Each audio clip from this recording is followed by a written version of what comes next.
नमस्कार, मी प्रतीक्षा. न्यूज 18 मराठीमध्ये आपलं स्वागत आहे. तर अजित पवारांच्या विमान अपघातासंदर्भात संशयाचा धूर आणखी गडद होत चाललाय. अपघातासंदर्भात दररोज नवे दावे जे ते करत शंका उपस्थित केल्या जात आहेत. विमानातली 6वी व्यक्ती कुठे आहे? लँडिंग वेळी धुकं होतं की नव्हतं? विमानात तांत्रिक बिघाड होता का? या आणि विविध शंका उपस्थित केल्या जात आहेत. असं असतानाच आता खासदार बजरंग सोनवणेंच्या वक्तव्यामुळे अपघातासंदर्भातल्या थिअरीचा स्फोटच झालाय. विमान कोसळण्यापूर्वीच स्फोट झाला असा दावा करत विमानात बॉम्ब होता का अशी शंका उपस्थित केली जाते. बारामती विमान अपघात प्रकरणी हा आतापर्यंतचा सर्वात मोठा दावा आहे.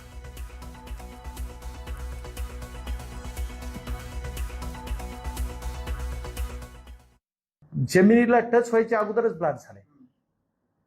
कारण ब्लास्ट मध्ये सुद्धा इंजिनचा जो फ्रंट पार्ट आहे तिथले लोक उडलेत बाहेर. त्याच्यानंतर जमिनीवर टच होऊन स्फोट झाला. त्याच्यानंतर दुसरा स्फोट दिसतो. म्हणजे मग ही घटना काय असू शकते? तिच्यात संशय नाही का? त्याच्यात बॉम्ब होता का? इंजिन असं ब्लास्ट झालं? खाली न टच होता? ची कंपनी त्यांनी सुद्धा डिक्लेअर केलं सुरुवातीला 6 लोक. मग ती दादा घरी येऊन किती वाजता निघाले? देवगिरीहून एअरपोर्टला कधी पोहोचले? एअरपोर्टवरून म्हणजे घरी येऊन निघालेला सीसीटीव्ही फुटेज असला पाहिजे. दादा कुठल्या गाडीने आले? कोणता ड्रायव्हर होता? त्याच्यानंतर ते फ्लाईटमध्ये कधी बसले? फ्लाईटमध्ये बसतानाचा एअरपोर्टला सगळे सीसीटीव्ही आहेत. एअरपोर्टला एंट्री केल्यापासून त्याच्या गेटला वर फ्लाईटमध्ये चढेपर्यंत सीसीटीव्ही फुटेज समोर आले पाहिजे. तर दुसरीकडे गुजेबावीतील प्रत्यक्षदर्शी कल्याण आटोळेंनी मात्र विमान कोसळल्यानंतर स्फोट झाल्याचं म्हटलं होतं. ग्रामस्थांनी मग तिथं आम्ही गेलो, बघितलं तर विमान पुढच्या साईडला पेटलेलं होतं आणि दूर होता, जास्त जाळ नव्हता. पण लोकांनी मला ओरडून सांगितलं की मागं सरा, विमानाचा स्फोट व्हायची शक्यता आहे. आणि त्यावेळी मागं सरलो मी आणि विमानाचा मोठा स्फोट झाला आणि विमानाचे सगळे तुकडे असे अस्ताव्यस्त असे उडून पडले. त्याचसोबतच शरद पवारांच्या राष्ट्रवादीचे विकास लवंडे यांनी अपघातासंदर्भात संशय व्यक्त केलाय. आज 10 दिवस झाले दादांना जाऊन. ब्लॅक बॉक्स जो आहे तो खरं तर 2 दिवसामध्ये त्याचं ओपन होऊन त्याच्या संदर्भातले खुलासे आपल्या पुढे यायला पाहिजे होते. ब्लॅक बॉक्सबद्दलचा निष्कर्ष अजून 10 दिवस झाले तरी काय येऊ शकत नाही. दुसरी गोष्ट, जो पायलट ठरलेला होता तो 11th आवरला म्हणे ट्रॅफिकमध्ये अडकला, मग दुसरा पायलट बोलवला. किंवा दुःख त्या दिवशी नव्हतं, प्रत्यक्षदर्शीचे लोक सगळे गावकरी, ह्या सगळ्या गोष्टीमध्ये पाहिलं तर कुठेही दुःख नव्हतं त्या दिवशी. मग ह्या सगळ्या संशयाला जागा निर्माण होतात. दरम्यान रोहित पवारांनी 9 तारखेला खुलासा करणार असल्याचं म्हटल्यामुळे ते काय दावा करणार या संदर्भात विविध तर्क लढवले जात आहेत.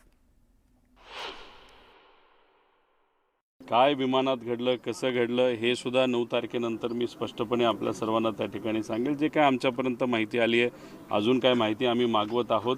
कारण एखादी घटना घडल्यानंतर खरंच काय झालं हे लोकांसमोर येणं हे फार महत्त्वाचं आहे. त्याच्यामुळे कुटुंबातल्या अशा प्रकारच्या व्यक्ती ज्या राजकारणामध्ये आहेत, ज्यांच्याकडे रहस्य शोधण्याची क्षमता आहे, ज्यांच्यापाशी अनेक चांगली माहिती येत असते एखाद्या घटनेमागचे पडद्याआड, त्यात रोहित पवार आहेत.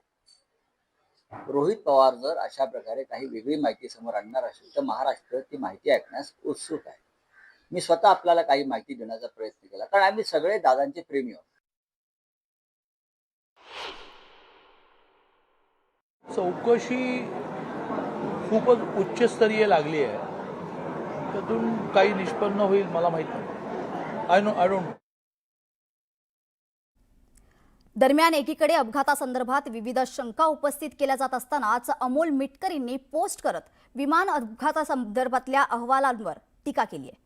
दादांच्या विमान अपघाताचा धातुरमातुर चौकशी अहवाल यायला सुरुवात झाली आहे असं त्यांनी म्हटलंय. तर त्याचबरोबर दादा इतकी सामान्य व्यक्ती नव्हती, अहवाल सांगेल तांत्रिक चूक होती आणि वैमानिकांचा अंदाज चुकला, जनता मान्य करेल असा सवालही मिटकरींनी केलाय.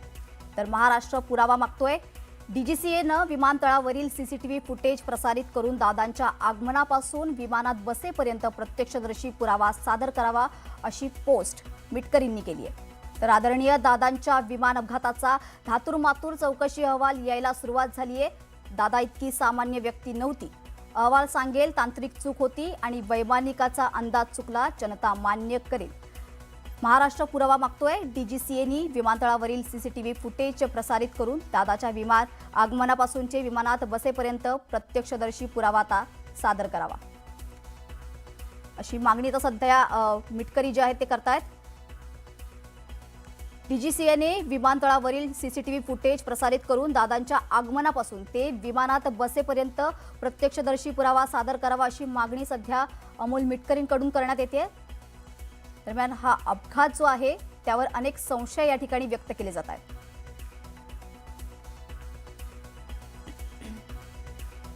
दादा इतकी सामान्य व्यक्ती नव्हती. अहवाल सांगेल तांत्रिक चूक होती किंवा वैमानिकाचा अंदाज चुकला, जनता मान्य करेल का असा सवाल त्यांनी उपस्थित केलाय.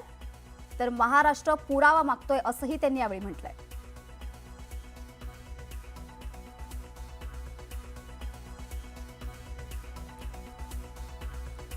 अहवाल सांगेल तांत्रिक चूक होती आणि वैमानिकाचा अंदाज चुकलाय अशा अनेक शंका सध्या मिटकरींकडून व्यक्त केल्या जात आहेत आणि त्यामुळे त्यांच्याकडून आता अजित पवार जे आहेत त्यांच्या आगमनापासून ते विमानात बसेपर्यंत प्रत्यक्षदर्शी पुरावा सादर करावा अशी मागणी सध्या त्यांच्याकडून केली जाते. तर मग त्याचे 6 लोक कोण होते आणि 5च बॉडी सापडल्या कशा? एक प्रश्न सर्व समाजाला आहे, म्हणजे सर्व देशालाच आहे ना हा प्रश्न. तर ह्या सर्व गोष्टी तर ह्याचं पण उत्तर मिळालं पाहिजे. दादांची सकाळी उठल्यापासूनची जी प्रक्रिया झाली, दादांची मोमेंट झाली, ती मोमेंट सगळी आली पाहिजे. विमान होतं त्याच्याबद्दल सुद्धा अनेकांनी संशय व्यक्त केलेले आहेत. नंतर जे आता मी काही विमानतज्ञ नाही, पण विमानातले जे कोणी तज्ज्ञ पायलट आहेत अनेकांच्या मुलाखती ऐकल्यानंतर युरोप कंट्रीजमध्ये या विमानांना बंदी होती किंवा 23मध्ये या विमानाचा अपघात झालेला होता. शिवाय अपघाताच्या दिवशी सकाळी जर आपण पाहिलं असेल 10 वाजताच्या बातम्या काय येत होत्या, डीजीसीएचा रिपोर्ट होता की 6 व्यक्ती त्याच्यामध्ये गेले म्हणून. तुम्ही आत्ताही प्रत्येक चॅनलचं फुटेज काढून बघा, डीजीसीएने 6 व्यक्ती गेल्याचं त्याच्यात बातम्या दिलेल्या आहेत. 2 तासानंतर दुपारी 5च नावं पुढे येतात.